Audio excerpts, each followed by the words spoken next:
Hi, this instructional video is about exponents, and this time it's about those expressions with either zero exponent or a negative exponent.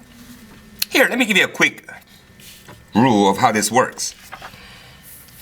Any number raised to a negative exponent. Just think of it this way.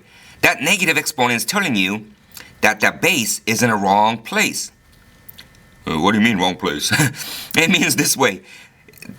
2 to the negative first can be written as 2 to the negative first over 1, the invisible factor 1. In fact, any integer can be written over a 1.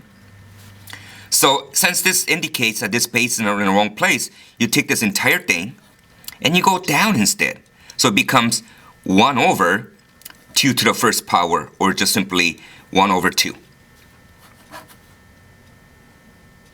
Likewise, if you have, let's say, 2 over 3 to the negative second power, that negative exponent is telling you this base is in the wrong place, so it needs to go upstairs this time. So what you end up getting is 2 times, because that's already been there, 3 that just came up, now the negative becomes a positive exponent.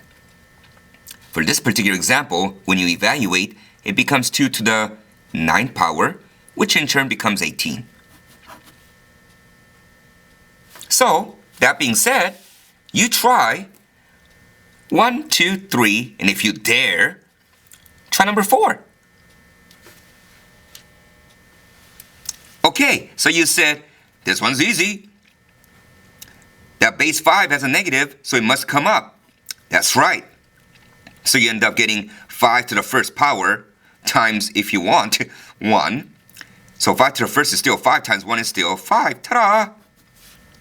Number 2. Now, this is a little tricky, but the x has a negative 2, 4 does not. So 4 stays. So the x goes downstairs to become x to the second power. But then you go, oh, the y has a negative x, so this one needs to go upstairs. So it's kind of like swapping places. So y to the positive 3. And that's it. And this one?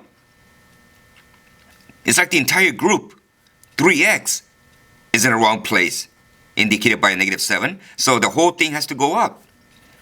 You know anything times a 1 is itself, so don't worry. So it just becomes 3x to the 7th power.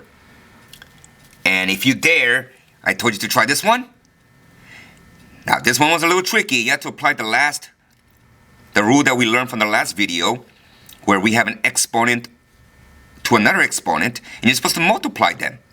So you get negative 3 to the negative 2 times negative 1 is positive 2. So in fact, you don't have to switch places. And if you wanted to evaluate further, negative 3 squared is simply 3 times 3, negative 3 times negative 3, so it's 9. Now, we have a zero exponent. And you learned this in elementary school. Any number, 45,768, make that into a negative. Make that into a, whatever. But if you raise that whole thing to a 0, 1. Keeping that in mind, let's evaluate this guy and the rest. Okay, so you said, all right, that x to negative 2 is in the wrong place. It's going to go downstairs to become something over x squared. And you wish you could put an x here, but any number to raise to a 0 is a 1. So that becomes the final answer. Going back to the rules of exponent again. Exponent outside the exponent, you're supposed to multiply. So 3 to the negative 6. But the negative exponent is telling you it's in the wrong place. So it goes downstairs to become 1 over 3 to the 6th power. There's that. The entire busload of people raised to a 0. The entire thing becomes, you guessed it, 1. Yeah, that too.